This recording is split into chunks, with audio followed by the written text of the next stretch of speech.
phan in ti xây duy tên ni so ta trên phan in ti xây duy tên ni so ta lu hanin lang kel khat kuma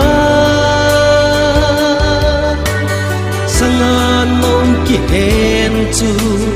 hin kai thonin o kai zin man no anei ye sangan chunga atau vin Jerusalem ku pisung andu tai chu ak mi te lo pi ta in alemun asana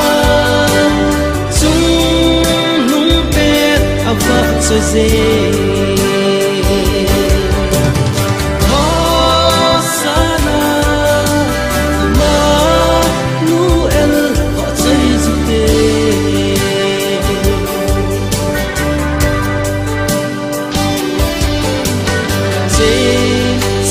min ya xây duy tên ni sol bangin trên thonin ya xây duy tên ni sol bangin akayin lang le cây riêng rong alem gam na tong đi solvne pakayin ay mang sanome ibut na kon tovi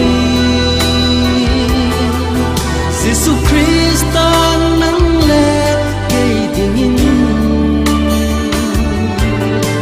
kipamat laluhu quay bị uy asana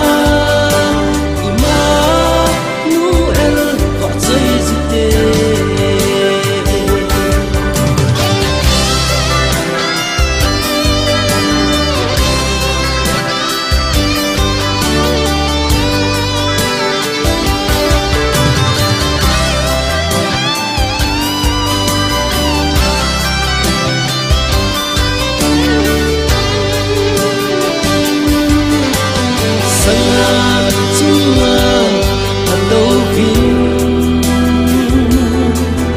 Jerusalem ku pisung andu tai